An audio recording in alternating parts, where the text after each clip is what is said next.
691. Ketika mereka mendengar instruksi Meghan, Watson dan yang lainnya dengan cepat menghentikan langkah mereka. Mereka tidak terus mengejar Zurong. Gedebuk, gedebuk, gedebuk. Kemudian, Watson berjalan maju dan menusuk titik akupuntur Celine, Queenie, dan Daryl. Meskipun mereka bertiga sangat lemah, bagaimanapun juga mereka adalah kultivator. Itu hanya untuk keamanan. Akan lebih aman untuk menusuk titik akupuntur mereka. Fuck, bagaimana wanita ini begitu jelek? Ketika dia berjalan ke Lily, jantung Watson berdetak kencang, dia menatapnya dengan jijik. Daryl sangat playboy. Dia bahkan menginginkan wanita jelek seperti itu. Saat dia memikirkan hal itu, Watson melambaikan tangannya dan menginstruksikan anak buahnya. Ikat saja wanita jelek ini. Dia sangat jelek, dia merasa tidak beruntung ketika dia melihatnya. Watson melawannya, dia tidak mau menusuk titik akupunturnya. Wanita jelek itu juga tidak memiliki energi internal, dia bukan ancaman bagi mereka. Jadi, tidak masalah apakah titik akupunturnya disegel. Bergabunglah dengan grup Telegram untuk pembaruan cepat dan permintaan novel. Tuan Ralph. Meghan tersenyum dan menatap Master Ralph. Masalah hari ini berakhir di sini. Lain kali sekte air mancur langit pergi ke alam semesta dunia, saya akan menjamu Anda dengan baik. Sekarang sudah cukup larut, aku tidak akan mengganggumu lagi. Kita akan segera bertemu. Nada suaranya sopan, tapi mendominasi. Kemudian, Meghan melambaikan tangannya, dia menginstruksikan orang untuk membawa Daryl dan yang lainnya menuruni bukit. Para pembudidaya lainnya berdiri membeku di tempat, mereka menyaksikan Meghan dan orang-orangnya ketika mereka pergi. Tidak ada yang berani menghentikan mereka. Meskipun Meghan adalah seorang wanita, kekuatannya berada di level Heaven Ascension. Dia masih memiliki seruling Grand Weapon. Siapapun yang mencoba menghentikannya hanya akan mencari kematiannya sendiri. Sementara itu, begitu Meghan meninggalkan gunung sekte air mancur langit, dia menginstruksikan anak buahnya untuk membawa Daryl dan yang lainnya ke alam semesta dunia. Tak lama, hari sudah gelap. Mereka telah berjalan untuk waktu yang lama. Karena hari semakin gelap, Meghan menginstruksikan mereka untuk berhenti dan menemukan sebuah pondok yang ditinggalkan untuk beristirahat. Pondok itu tersembunyi di antara pegunungan dan perbukitan. Itu pernah menjadi kamp untuk sekelompok bandit gunung. Belakangan, pangkalan itu dihancurkan, sehingga pondok itu ditinggalkan. Meskipun pondok itu cukup kecil, ia memiliki segalanya. Itu bukan hanya tempat untuk beristirahat, tetapi juga memiliki penjara yang terbuat dari batu. Secara alami, Daryl, Celine, Lily, Queenie, dan yang lainnya akan ditahan di penjara itu. Mencicit. Ketika mereka dimasukkan ke dalam sel, Daryl mendengar seseorang membuka pintu dengan lembut. Seorang wanita masuk ke dalam sel dengan perlahan. Wajahnya yang cantik memiliki sedikit keangkuhan dan kedengkian. Itu Meghan. Ken Hoh membuntuti di belakang Meghan dari dekat, dia bertindak sangat arogan. Daryl. Meghan berkata dengan santai, apakah Anda berharap suatu hari Anda akan berada di tangan saya? Saat dia berbicara, dia mengukur Celine dan Queenie, matanya dingin dan kejam. Meghan. Daryl menarik napas dalam-dalam dan menahan rasa sakit di tubuhnya. Dia berkata, dendammu denganku, jangan bawa orang lain ke dalamnya. Tinggalkan aku di sini. Kamu bisa melakukan apapun yang kamu mau padaku, tapi biarkan Lily dan yang lainnya pergi. Lalu, Daryl menatap Meghan dengan ekspresi yang tulus dan berat. Dia tahu bahwa dia melakukan itu karena dia ingin membalas dendam. Namun, Lily, Celine, dan Queenie tidak bersalah dalam hal itu. Meghan mencibir. Wajah cantiknya sedingin es. Dia tidak menanggapi. Daryl. Ken maju selangkah dan menatap Daryl dengan jahat. Dia menyeringai sinis. Apa hakmu untuk mendiskusikan kondisi dengan Master Castello? Anda hanya seorang tahanan rendahan. Apakah kamu mengerti? Ken ingin memanggilnya Meghan. Namun, dia ingat kemarahannya, jadi dia segera mengubahnya. Ken tidak peduli dengan semantik. Ketika mereka menangkap Daryl, dia senang. Daryl awalnya hanya menantu yang tinggal di kota Donghai. Dia adalah seorang pecundang. Karena keberuntungan, ia telah mendirikan gerbang Elysium dan menjadi pahlawan alam semesta dunia. Bab 1692. Yang lebih menyebalkan adalah Daryl telah mempermalukannya berkali-kali. Namun, Daryl telah ditangkap, dan dia juga terluka parah. Dia akhirnya bisa menagih hutang itu. Semakin Ken memikirkannya, semakin bahagia dia. Dia mencibir saat dia berjalan ke arah Daryl. Dia berkata dengan jahat, "Daryl, bukankah kamu begitu kuat sebelum ini? Master Sekte Gerbang Elysium, dan juga pahlawan alam semesta dunia. Apa? Di mana semua itu sekarang? Idiot." Daryl tidak mau repot-repot berurusan dengan Ken ketika melihat ekspresi bahagia pria itu di atas kemalangan orang lain. Dia bahkan mengutuk pria itu diam-diam. "Kamu masih ingin berpura-pura?" Ken berteriak marah. Kemudian, dia mengangkat kakinya dan hendak menendang Daryl. Daryl mengepalkan tangannya erat-erat. Dia telah kehilangan kekuatan dan keuntungannya. Itu adalah satu hal untuk ditangkap, dan hal lain untuk dipermalukan oleh seorang idiot seperti Ken. Dia merasa terlalu sedih. Lily, yang ada di sampingnya, gemetar. Dia ingin berdiri di depan Daryl untuk memblokir serangan itu untuknya, tetapi anggota tubuhnya diikat. Dia tidak bisa bergerak sama sekali. Bergabunglah dengan grup Telegram untuk pembaruan cepat dan permintaan novel. Pergi ke samping. Megan mencaci. Kaki Ken sudah setengah di udara sebelum dia harus mundur dengan paksa. Kemudian, dia menatap Megan dengan bingung. "Aliansi Master Castello," Daryl keras kepala. "Aku hanya membantumu memberinya pelajaran." Ken tidak lupa memelototi Daryl.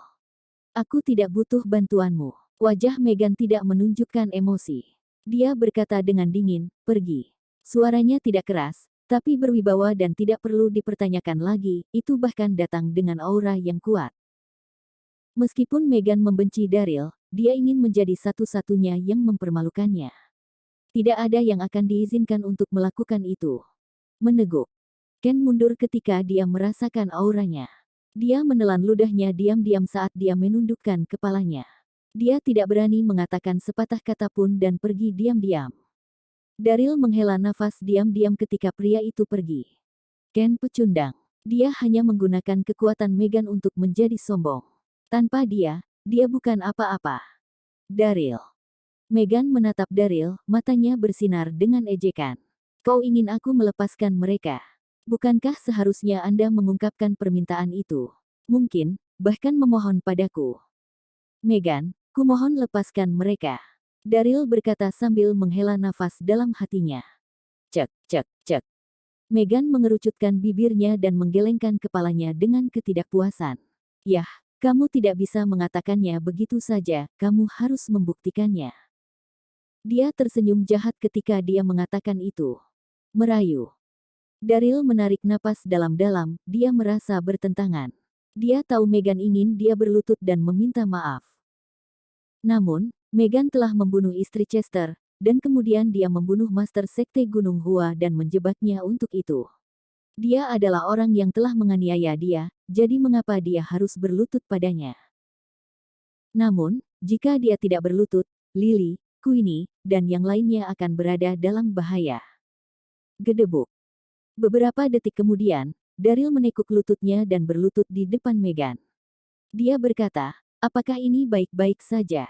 Saya mohon Anda untuk membiarkan mereka pergi. Kamu bisa melakukan apapun yang kamu mau padaku." Ketika dia mengucapkan kalimat terakhir, dia menatap Megan dengan mata penuh harap. Daryl memutuskan untuk menyingkirkan martabatnya. Jika dia bahkan tidak bisa melindungi wanitanya, lalu mengapa dia membutuhkan martabatnya? Suami. Lily langsung menangis, air matanya terus berjatuhan. "Bangun, bangun. Aku tidak ingin kau berlutut padanya." Di saat yang sama, Celine yang dari tadi diam juga menatap Daryl. Dia sedikit tersentuh. Sepertinya Daryl akan berlutut untuk menyelamatkan hidupnya. Bab 1693. Megan terkekeh pelan saat melihat Daryl sudah berlutut di depannya. "Daryl, kamu benar-benar ***, berlutut di bawah perintahku, dan sekarang kamu memohon padaku. Pernahkah Anda berpikir tentang bagaimana Anda memperlakukan saya ketika saya memohon kepada Anda? Apakah Anda tahu betapa buruknya perasaan saya ketika saya memohon maaf kepada Anda? Apakah kamu tahu bagaimana aku melewatinya ketika kamu menolakku? Aku hanya seperti ini sekarang karena kamu. Juga, saya tidak akan pernah membiarkan Lily, Queenie, dan Celine pergi.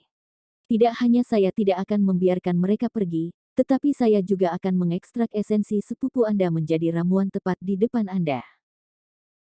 Saya bersumpah bahwa tidak peduli bagaimana Anda memperlakukan saya akan mengembalikannya kepada Anda 100 kali lipat. Wajah Meghan terlihat dingin saat mengucapkan kalimat terakhir. Meghan tidak ingin melibatkan orang lain dalam dendamnya dengan Daryl. Namun, ketika dia melihat bagaimana wanita jelek dan Daryl itu begitu dekat satu sama lain, dan Daryl bahkan rela berlutut dan memohon atas nama Queenie dan Celine, kecemburuan Meghan meletus. Anda. Daryl marah dan takut saat merasakan amarah dan dendam Meghan. Kemudian, kegelapan hampir merenggutnya. Daryl. Karena Daryl tetap diam, Meghan tidak repot-repot mengatakan apa-apa lagi. Dia berkata dengan dingin, tidak ada yang perlu dibicarakan di antara kita. Saat fajar, aku akan membuat sepupumu menjadi obat mujarab. Nikmati sisa waktumu bersama. Bergabunglah dengan grup Telegram untuk pembaruan cepat dan permintaan novel. Kemudian, Meghan tampak puas saat dia berbalik dan pergi. Penjara itu sangat sunyi, orang bahkan bisa mendengarnya jika sebuah pin dijatuhkan ke tanah. Daryl menunduk dan bersandar di dinding, dia sangat tertekan. Sepertinya mengemis tidak akan berhasil dengan Meghan. Namun, dia tidak bisa duduk dan menonton saat Meghan mengubah Queenie menjadi obat mujarab. Daryl, yang berada di samping, berkata dengan lembut, jangan khawatir. Akan selalu ada jalan. Masih ada waktu dari sekarang sampai subuh. Mari kita coba untuk melihat apakah kita bisa membuka segel titik akupuntur kita. Daryl mengangguk, lalu dia memejamkan mata dan diam-diam mencoba memulihkan energi internalnya. Waktu berlalu dengan cepat, mencicit. Setelah beberapa waktu, mereka mendengar seseorang membuka pintu penjara sebelum sesosok dengan cepat memasuki sel. Sial. Apakah Meghan berubah pikiran dan memutuskan untuk tidak mengubah Queenie menjadi obat mujarab? Daryl membuka matanya dengan cepat, dia tercengang oleh pemandangan itu. Orang itu mengenakan jubah hitam panjang. Dia memiliki senyum cabul di wajahnya, dia terlihat sangat licik. Pada saat yang sama, dia terlihat berhati-hati dan licik. Itu Watson. Apa yang dilakukan si idiot ini di sini? Daryl bersumpah dalam hati. Kultus Tucker dianggap sebagai keluarga pembudidaya terkenal di alam semesta dunia. Mereka telah ada selama beberapa ratus tahun. Jadi, mereka cukup didukung di dunia kultivator. Namun, Watson, sebagai cult master, seperti anjing gembala bagi Meghan. Dia akan selalu menghujaninya dengan pujian dan sanjungan, dia tidak punya harga diri sama sekali. Daryl paling membenci orang seperti itu. Pada saat yang sama, Celine dan Lily juga mengerutkan kening, mereka berhati-hati. Watson berada di penjara begitu larut malam, tidak ada hal baik yang bisa keluar darinya. Tuan Darby. Bab 1694. Watson perlahan berjalan ke arah mereka dengan ekspresi yang sepertinya ingin menyenangkan Daryl. Jangan menatapku seperti itu. Saya terpaksa membantu Meghan berurusan dengan Anda di siang hari. Kemudian, Watson melihat keluar dengan hati-hati. Ketika dia yakin bahwa tidak ada seorang pun di sana untuk menguping mereka, dia tersenyum dan berkata, Tuan Darby, Anda adalah master aliansi alam semesta dunia yang sebenarnya. Sangat disayangkan bahwa waktu tidak baik untuk Anda saat ini, Anda harus melalui kesulitan seperti itu. Saya akan selalu mengingat apa yang saya lihat. Ketika dia mengatakan itu, ekspresi Watson terlihat tulus, namun dia memiliki rencana rahasia di dalam hatinya. Malam itu, Watson ada di sana untuk mencari Daryl untuk mendapatkan Heavenly Halberd darinya. Ketika dia melihat Daryl melepaskan Heavenly Halberd, dia sangat terkejut. Jika dia bisa mendapatkan senjata besar itu akan sangat bagus. Dia terkekeh diam-diam. Daryl telah lama berkecimpung di dunia kultivator, dia segera tahu bahwa Watson punya rencana lain. Dia tidak repot-repot melanjutkan omong kosong itu. Dia mencibir dan berkata, berhentilah dengan omong kosong. Apa yang kamu inginkan? Daryl biasanya tidak akan peduli dengan orang seperti Watson. Namun, dia belum dibebaskan, jadi dia terpaksa berurusan dengannya. Watson terkekeh. Pria itu memaksakan senyum di wajahnya dan berkata, "Tuan Darby, Anda memiliki bakat yang luar biasa, namun Anda telah menjadi seorang tahanan. Sangat disayangkan. Aku tidak tega melihatmu dalam keadaan seperti itu.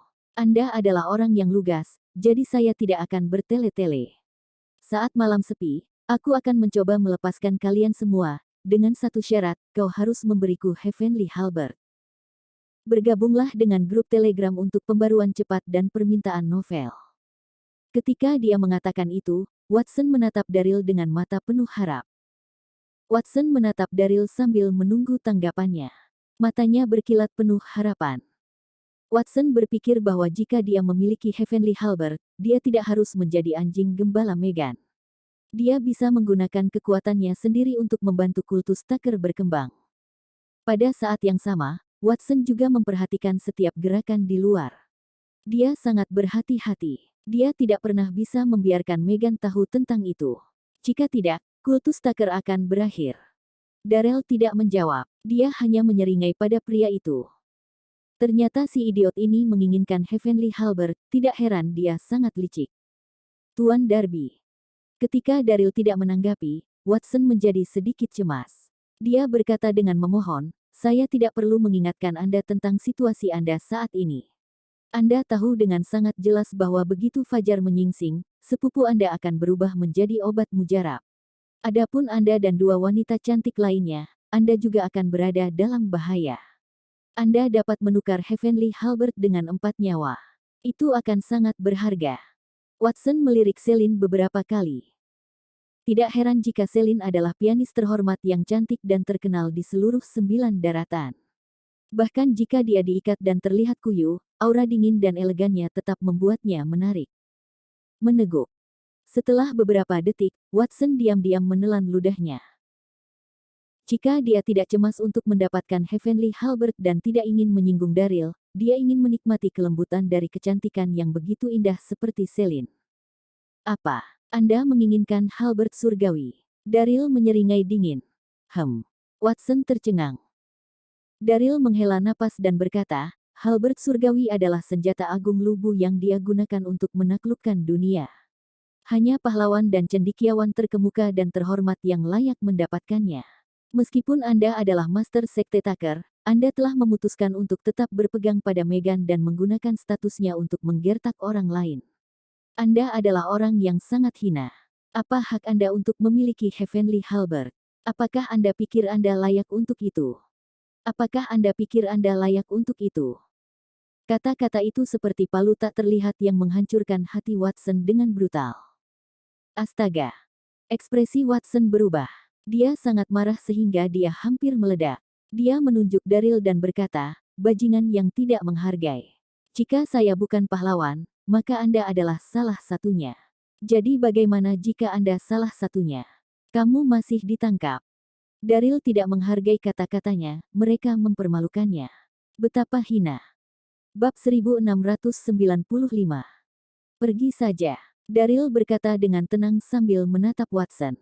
Kemudian dia menutup matanya dan terus beristirahat. Daryl tidak repot-repot mengatakan sepatah kata pun ketika dia berurusan dengan seseorang seperti Watson. Meskipun kondisi Watson diinginkan, Daryl membenci orang bermuka dua seperti dia. Dia lebih baik mati daripada melawan prinsipnya sendiri. Lebih penting lagi, seseorang seperti Watson tidak memiliki kredibilitas. Bahkan jika dia menyerahkan Heavenly Halberd kepadanya, pria itu tidak akan membiarkan mereka pergi. Astaga, betapa tidak menghargai. Watson cemas, dan kemudian dia menjadi lebih marah. Dia menghunus pedang panjangnya dan mengarahkannya ke leher Daryl. Dia menggeram, "Keluarkan Heavenly Halberd-mu." Mata Watson berkilat dengan niat membunuh. Dia telah mengambil risiko besar untuk menyelinap masuk dan mendiskusikannya dengan Daryl, namun dia bahkan nyaris tidak melihat bayangan Heavenly Halberd. Tidak ada yang bisa tetap tenang dalam situasi itu. Terkesiap. Bergabunglah dengan grup Telegram untuk pembaruan cepat dan permintaan novel. Lily bergidik, dia terkesiap. Dia merasa seolah-olah jantungnya akan meledak. Matanya dipenuhi dengan kekhawatiran dan kekhawatiran. Celine juga mengerutkan kening, dia diam-diam mengkhawatirkan Daryl. Meskipun dia tidak akrab dengan Watson, dia tahu bahwa dia akan bermain kotor dan melakukan apa saja untuk mendapatkan apa yang dia inginkan. Jika Daryl tidak menyerahkan Heavenly Halberd kepadanya, dia takut Watson akan membunuhnya. Namun, wajah Daryl tetap tenang. Merayu. Saat dia merasakan ujung pedang dingin pada dirinya, Daryl menghela nafas dan berbicara dengan tenang kepada Watson. Tidak ada Heavenly Halberd, hanya hidupku. Jika Anda menginginkannya, maka ambillah. Setelah dia melalui begitu banyak hal selama bertahun-tahun, Daryl adalah seorang kultivator berpengalaman. Dia tahu persis apa yang ada dalam pikiran Watson. Watson tidak akan berani melakukan apapun padanya sebelum dia mendapatkan Heavenly Halberd. Watson sangat marah sehingga dia hampir meledak. Daryl tidak membeli taktik saya, apa yang harus saya lakukan? Watson berubah pikiran ketika melihat Celine di samping, dia punya ide. Daryl. Watson terkekeh ringan saat dia berjalan menuju Celine. Pianis yang terhormat adalah orang kepercayaan dekatmu, kan? Hidupmu mungkin tidak layak untuk Heavenly Halberd, tapi bagaimana dengan kebajikan Celine? Watson berdiri di depan Celine. Dia menggunakan jarinya untuk mengangkat dagunya. Kemudian, dia berkata dengan lembut namun jahat di samping telinganya, "Hei, pianis terhormat yang cantik. Malam masih muda, kenapa kamu tidak membiarkan aku menemanimu? Lepaskan tanganmu dariku." Celine gemetar, wajahnya yang cantik sedingin es saat dia menegurnya. Astaga. Mata Daryl juga memerah. Watson Tucker. Detik berikutnya, suara Daryl terdengar menakutkan seolah-olah berasal dari neraka. Jika kamu berani menyentuhnya, aku akan melenyapkan seluruh sekte Tucker. Dia memelototi Watson dan menggeram, jika kamu pintar, maka kamu akan melepaskan kami. Jika tidak, Anda akan menyesalinya. Daryl tidak ingin berurusan dengan Watson, tetapi dia benar-benar marah.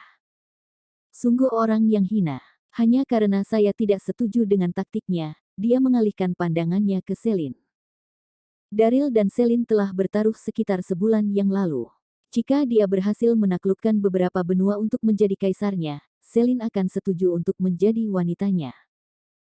Meskipun Daryl belum berhasil, tidak ada orang lain yang bisa mencemarkan Celine. Namun, saat itu Watson sudah berani menyentuhnya. Pria itu telah melewati batas Daryl.